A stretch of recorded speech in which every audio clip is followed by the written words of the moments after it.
9 arbitrage sourcing hacks. Now in this chapter, I'm going to be talking about the different sourcing hacks. So I'm going to categorize them into 3 areas. Area 1 is going to be tools, area 2 is going to be sourcing methods, and area 3 is going to be automation and outsourcing. Let's get started with sourcing tools. Now for hack 1, we use a tool called DS Amazon Quick View. Now basically DS Amazon Quick View gives you an overview of each of the product's data. It's a tool that can provide you information like sales rank, and it tells you if Amazon is on listing, which is really helpful because you can see this information instantly when you're on the kind of search page for Amazon. So you don't need to go into each listing, you can actually see it on the search page. Now, like I said earlier, sourcing is a time-consuming process, and that is why having a tool to speed up your sourcing helps, because you do not need to open each item manually to check if Amazon is on the listing or not. It can also show you things like sales rank, which is going to help you out, and also the number of sellers. And this is going to help you see this all on the overview page, i.e. search results page, rather than going into each listing,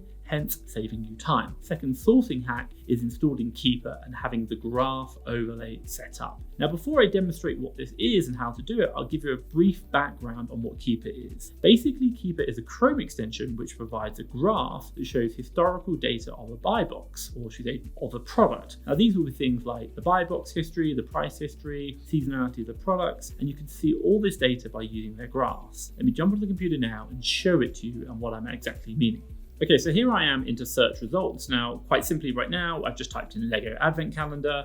And if you kind of scroll down, you can see I can see lots of different products. Now, one thing I will mention, just earlier I talked about DS Amazon Quick View, and that's this Chrome extension here which shows you about Amazon and FBA sellers. Now, what I can do is just hover over the product, and you'll probably notice in the bottom right-hand corner, it has that little pop-up graph. Now, that is Keeper showing up. Now, for me, the settings I have is I have it 1 year because I'm really looking at the trend over time, and it can show me things like the buy box price, sales rank, and if Amazon's on the listing, and if so, how often. And I can see that just by looking at the graph. It's super helpful. Now, if you're interested in turning that on for you on this overview page, so whenever you hover over any product, that little graph will pop up in the bottom right-hand corner. Let me show you how to do that now. Here we are into an individual product page. It really doesn't matter. What you want to do is just come down to Keeper, click on Settings, and then what you're going to do is have a quick look down. It says Add on here, and it says Show Price Graphs as Overlays when hovering over Amazon products. Yes, click that, and then click on Setup. And for me, I have Amazon, New, Sales Rank, Buy Box, and then I do 365. I'm looking for a whole year. So you can change that to yourself, but for me, I'm looking for a year to see seasonality, which we'll talk about later. Now, if you want to learn more about Keeper, what I'll do is I'll drop a link up above to a video called Keeper Basics. Check out that. That's really going to help you. And trust me, it's one of my most viewed videos. Now, the third hack for you is using a tool called Seller Amp, aka SAS. Seller Amp allows you to check things like IP, hazmat, and also if it contains dangerous goods. It also helps you understand to see whether you're eligible to see a product or to sell a product, and that all very quickly. Now, what I will say is that this tool has a lot to offer, so I will jump on my screen and I'll show you that as well. Okay, so here we are into SAS right now, and if I kind of show you this straight away, this is the add-on on the left-hand side, and you can move it around down these buttons here, and I could be here forever talking to you about all the things, but very simply, the one bit I like about it is the overview. It's got eligibility, alerts, and BSR, sales per month, and you can kind of put in like how much you can buy it for example, and it's going to work out the profit and ROI, and it's got lots and lots of other things on there, so it kind of talks about that. This is a really good tool, and the one thing which I'm going to show you here, and if we kind of go through, if I jump onto another product here, this is like a quick charger. This product here contains information around dangerous goods, and how do I know that? Because you can see here it shows DG, and this is showing me right now that this product is a dangerous goods. So what does this mean? It means I need to be part of the Amazon dangerous goods programs. If I'm not part of it, then I'm not going to be able to sell this product or ship it into Amazon FBA. I can definitely sell it. You can see the eligibility to sell, yes, but the dangerous good is flagging up saying I have to be part of that program in order to sell it. So just be mindful that tools like this can help you not only understand if you're eligible to sell, but also as well, if you can actually ship into Amazon. That's super important. Okay, so let me now proceed on to the next category of sourcing hacks, which is about sourcing methodologies. Now, hack number 4 is called checking other stores, aka storefront stalking. Storefront stalking is a way of finding deals by looking at what other sellers are selling, i.e. going to their storefront, and then you're going to stalk their storefront to find out what they're selling, and then go and find the suppliers for the products they're selling. Now, if you want to learn more about this sourcing method, I'll drop a video up above called Storefront Stalking Step-by-Step Tutorial. Check that out. It's a really good walkthrough and it helps you understand how to do it, so check it out. Now, the fifth sourcing hack I'm going to talk to you is about using deal websites. Now, basically, deal websites is like a deal platform which provides a list of low price or deals shared by other Amazon sellers or even just other people who like, cheap deals or thrifty shoppers, should we say. They like to share those great deals on these websites. Now, what I will say is using deal websites like Hot UK Deals, Latest Deals for the UK, and in the US we have like Slick Deals and BrickSeek. They can help you discover more deals through, should we say, understanding what other sellers or other thrifty shoppers are looking at. The one thing I will add to this though is, although expect when you are buying these products that they're likely to have a lot of competition, since a lot of other Amazon sellers are going to be checking these deals websites very regularly. Now, if you want to know more about, should we say, deal websites, what I will do is I'll drop a video around here called 3 Profitable Deal Websites at Amazon Arbitrage UK. Check that out. I think you'll love that. Now, my sixth sourcing hack for you is to look for products with no sales rank information and use review count instead.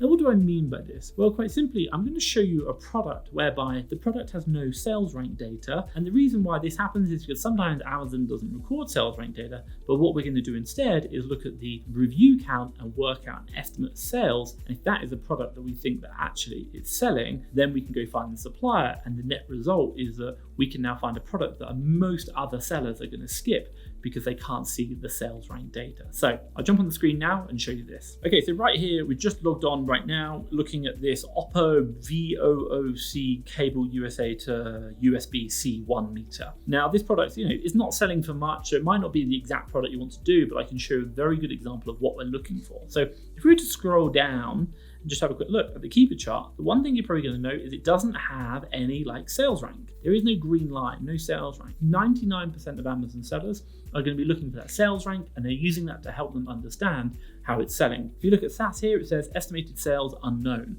So even SaaS doesn't, or Seller Amp isn't able to understand what's going on. But if we scroll down, I can actually tell this product is selling, and I'll show you why. We come down to customer reviews. Now I'm going to go right here and I'm going to make sure I'm on most recent reviews. Now, right now we're on the 3rd of August. And if you're kind of thinking here, I've got here, someone's done a review on the 26th of July. Next one's done a review on the 10th of July. Next one's done a review on the 6th of July. And they've got 18th of June. We've got the 8th of June and we've got the 1st of June. So I can probably say in the last 2 months, we've got 6 reviews. Now, why does this matter? Well, because quite simply, I'm an Amazon seller. And obviously I look at my reviews coming in as well. Generally speaking, and the rough rule of thumb, I might get 1 review per 100 products I've sold. Now, actually it's getting worse and worse. So right now I might have to sell 200 products to get 1 review. But the question for us is, how can we use that information to understand how well this product is selling? Well, if we just take the estimation of 1 review equals 100 sales, we can see this product's got 6 reviews in 2 months. That means 600 sales in 2 months. That means 300 sales per month. Now, while we don't have the sales rank data or even the estimated sales, what we can do is use the review count to work out that estimation. So when you find a product next time, maybe there's no sales rank, do scroll down, look at the reviews, maybe use the 1 to 100 method and have an estimation of that. And that's going to give you a good idea of whether a product is actually selling. And hey, you might be onto a deal there that everyone else is going to pass. Now, this leads me nicely onto my 7th sourcing hack, and that is checking the keeper offers count. Now, you might be asking, how does this help you? Well, basically, by checking the keeper offers count, you can see how competitive a listing is, and you can see how what's going on over time, and obviously the effect of that on the buy box. Now, to help you understand this, what I'll do is I'll jump onto Keeper and kind of show you an example. Now, the one thing I'll talk about before I jump on the Keeper chart, if you think about Amazon, it's a marketplace. It buys the rules, or should they follows the rules of basic economics, supply and demand. When demand is greater than supply, prices go up. But when supply is greater than demand, prices generally go down. So what are we looking at? Well, we're looking for situations whereby less sellers, i.e. new offer count, is going down, and we'll probably notice that shortly thereafter, the price will go up. Why? Because the amount of supply is decreasing. So what happens? Price normally goes up, and you can profit in these situations. So let's jump on the computer now and I'll give you an example. So let's come back right now to this Lego product. So I'm just going to scroll down to an advent calendar, and there's a really good example here. So I've also got straight away into the all time. And the one thing which I'll show you is, if you kind of have a quick look around here, there's something very interesting going on about supply and demand. So let's kind of just zoom into the keeper chart over this period. So what I've done now is just zoomed in, and I'll take a screenshot of this to help you understand and draw on it. Okay, so I've just taken a screenshot of that area so I can draw on it. So first things first, I'm going to kind of look at this area here. So you can see the new offer count is pretty stable. We're looking at about 75, maybe like 80 different sellers on that. What's going on the price? Well, the buy box price, the pink one, is pretty stable as well. Call it £25. Now, what do we also notice is that from this point here to about this point here, this new seller count is going down. But what do we notice as well from the actual same period here? Well, this buy box price is going up. So what can we see is we can see that when the new offer count starts decreasing and there's a lot of demand, and notice this demand here, this green line, this means that the actual price is going to go up. So what can we see from this? Well, if you are seeing a product which has been historically a steady price with lots of sellers, and all of a sudden the number of sellers starts decreasing, you might be able to buy now and actually wait until that price goes up, because you can see that supply is decreasing, but the demand is still there. And as a result, that price is going to go up. And it might be slightly profitable today, but tomorrow it's going to be super profitable, and that's going to help you out. Finding deals, doing analysis of deals is hard work. And my God, like if you're doing any sourcing, like you understand how hard it is. But it takes time to do the analysis. And I think for you, like the real point is about getting those deals, finding more deals, and being able to analyze more deals is going to really help you out. Have a look at FastTrackFBA lead service. The way it works is you get tokens, and you use those tokens to unlock deals, get access to the supplier URL, Amazon ASIN, buy low, resell high on Amazon. Get any problems, you can also get a refund as well very quickly. So it's an amazing system. No one does anything like it because it allows you to see all the deals we've got, and you get access to my sourcing teams. That is unheard of. No one else does anything like this. I'm buying these deals as well. So we really reduce down the number of people who are accessing them. Only 5 sellers do we sell to in the UK, plus myself, and only 10 in the USA. And I think it can really help you grow your business by accessing my sourcing teams as well. Check it out today. I'll drop a link down below, FastTrackFBA/leads.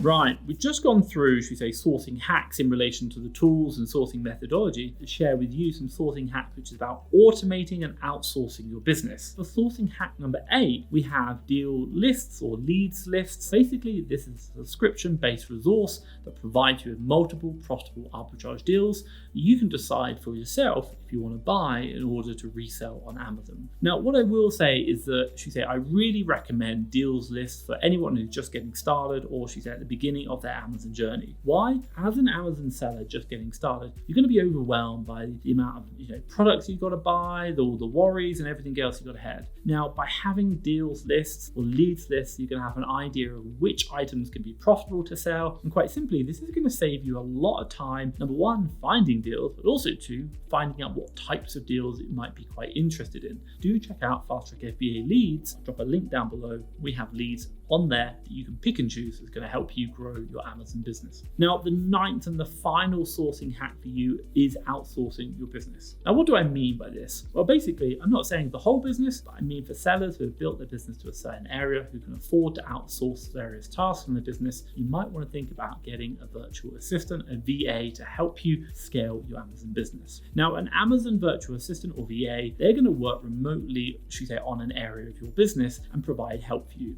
And this is so you can take off some of the burden off your shoulders. Should we say some of the work that you're doing is going to help you free up time for bigger things which help you make more money and scale your business. And you can start working on your business rather than in your business and free up time for yourself. Now, one of the things VAs do within my business at a very fundamental level is sourcing, finding deals for me so I don't have to do it, and then we simply buy them and resell them on Amazon for a profit. Now, if you are in doubt as to, should we say, when you should think about hiring a VA, what I will do is I'll drop a video up above called "When is the right time to hire a VA in your Amazon business?" Check that out, and I think you'll like it. And what I will also say is if you are interested in having a conversation with one of my team, learning about whether a sourcing VA can help you out, you can book in a free 30-minute call, and I'll drop a link down below. Now, what I will say is after learning about the 9 sourcing hacks, you might want to consider watching a playlist I created before called Sourcing 101. This is going to really level up your sourcing techniques and methodologies, even more things I haven't talked about now. Now, I'll put a video around here, check that out. Now, hopefully you liked this video. If you have, give me a big thumbs up. And hey, if you want to see more videos like this, hit the subscribe button down below. But for myself, Thomas Parkinson, and FastTrackFBA, thank you very much.